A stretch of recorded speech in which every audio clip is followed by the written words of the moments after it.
E aí, pessoal, tudo bem? Essa é a aula de número 15 do nosso curso de análise real. Hoje a gente vai definir intervalos e apresentar um teorema que caracteriza esses subconjuntos de R. O teorema que a gente vai ver hoje, ele é particularmente útil quando a gente for tratar de conjuntos conexos mais adiante. Então, vamos lá? A primeira categoria de intervalos, são os limitados tanto superiormente como inferiormente. Você pega aqui A menor ou igual que B, e aí a gente tem um intervalo aberto A e B, que são os reais que estão entre A e B. A gente consegue também definir o intervalo fechado, que é quando fica com menor ou igual aqui. Você tem o fechado à direita e aberto à esquerda, com menor ou igual aqui, e quando você tem o fechado à esquerda. Esses intervalos, a gente consegue representá-los geometricamente, você está em R. Então, você pode representar um intervalo assim, Você pode pegar o intervalo aberto, tanto em A como em B, Ou quando, sei lá, for fechado em uma das extremidades ou nas duas, E aí você pode representar assim, Eu não vou representar aqui intervalos abertos geometricamente usando aquela ideia de bolinha fechada, bolinha aberta, tá? Eu vou usar sempre essa notação com colchete com parêntese, tá? Quando a gente tem uma situação, como está descrita aqui mais à direita, pode acontecer o seguinte, às vezes você tem aqui um sujeito, vou pegar aqui, por exemplo, o A, E aí eu quero pegar todo mundo que está acima do A, Aí a gente vai representar esses caras dessa forma, Ou eu vou pegar ele assim, quando você tiver aberto em A, que eu estou excluindo o A, ou eu vou pegar ele assim, quando eu incluir o A, E aí a gente vai representar assim, São os reais, tais que x é maior do que A, ou maior ou igual que A, tá certo?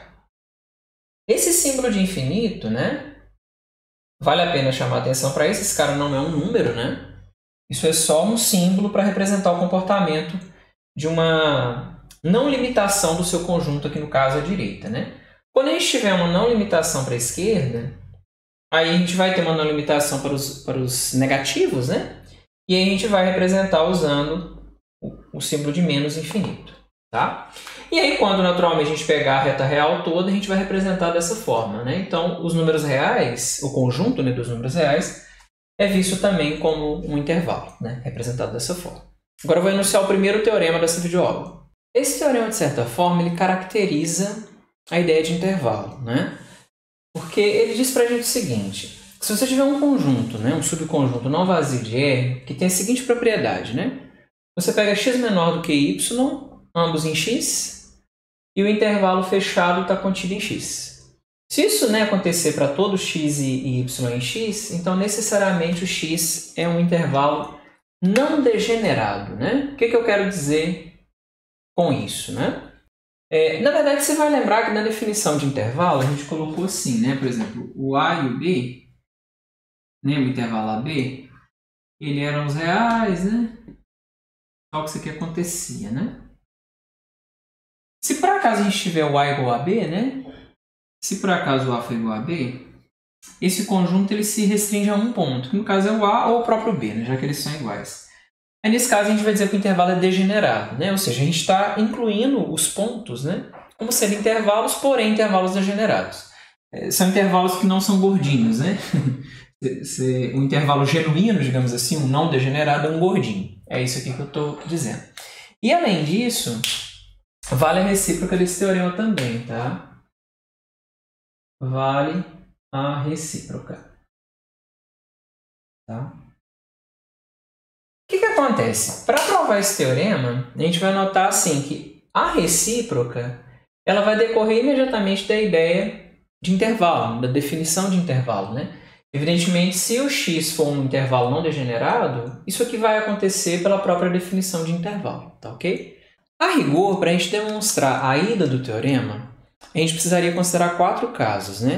O caso em que o x é limitado inferiormente, limitado superiormente, o caso em que ele é limitado e o que ele é ilimitado. Desses 4 casos, eu vou fazer o caso em que ele é limitado. Os demais são uma adaptação daquilo que eu vou fazer aqui, tá? Então, eu vou considerar aqui caso 1, x limitado, Como o x é limitado, e o R é ordenado e completo, eu tenho que vai existir o inf e o sup de x, né? Que eu vou chamar de A e B, respectivamente. Agora deixa eu fazer um desenho aqui, né? Para a gente ir acompanhando. Olha só, você está aqui com a reta real, né? Aí aqui você tem o ínfimo e o sup de x, né? O x ele está aqui no meio, né? Eu, por enquanto não sei ainda se ele de fato é um intervalo, mas eu sei que ele está aqui no meio. O x está por aqui, né? O x está por aqui. Então, de cara, a gente já tem essa informação de que o x, né, está contido em AB, né? Agora vamos fazer o seguinte, a gente vai mostrar que o intervalo aberto, AB, está contido em x. A gente vai provar isso aqui. A gente vai mostrar que esse cara está contido em x. Isso é o que a gente vai provar, né? A gente vai provar isso, só que eu vou apagar isso aqui por enquanto, tá? Como é que a gente vai provar? Ó, tome Z pertencendo a AB aberto, né? Daqui o que a gente vai tirar, né? O Z, ele é um sujeitinho que está entre A e B, né?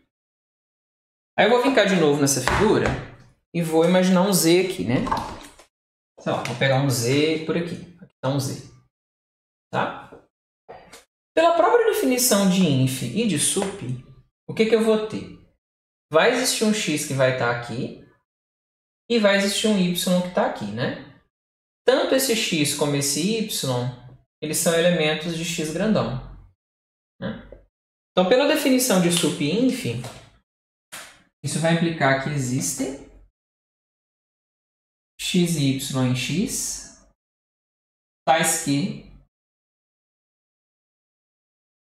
A, que é o inf, é menor ou igual que x, que por sua vez é menor que z, né? Porque o z não pode ser cota inferior para o x, só que ele também não pode ser cota superior, né? Então ele é menor do que y, que por sua vez é menor ou igual que b, né?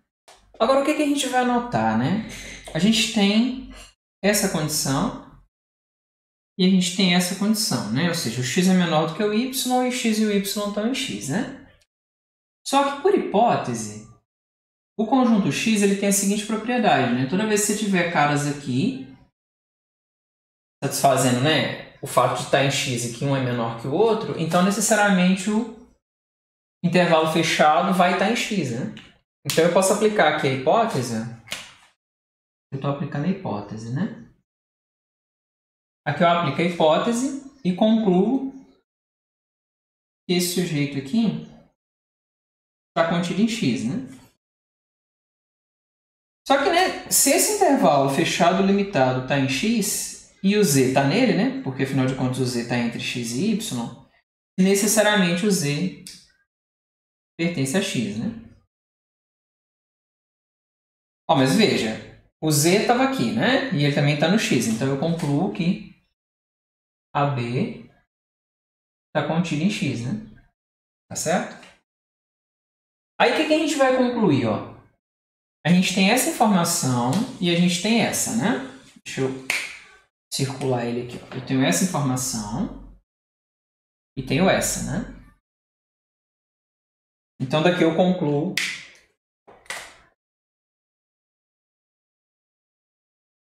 que o intervalo aberto A e B está contido em x, que por sua vez está contido no intervalo fechado, né? Então necessariamente esse conjunto x ou ele é esse conjunto, ou é esse, ou ele vai ser o intervalo que é fechado em A aberto em B, ou fechado em B e aberto em A. Tá certo? Então isso permite a gente concluir que o x é um intervalo, né? X é um intervalo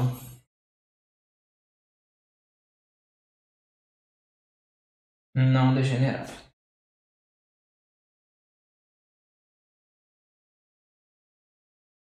E aí o teorema fica provado, né? Deixa eu só observar o seguinte. Esse teorema ele vai ser muito importante para a gente quando formos tratar de conjuntos conexos em R. Aí a gente vai ressuscitar esse teorema lá, tá certo? Eu vou encerrar essa videoaula por aqui. Espero que vocês tenham gostado. Um abraço e até a próxima.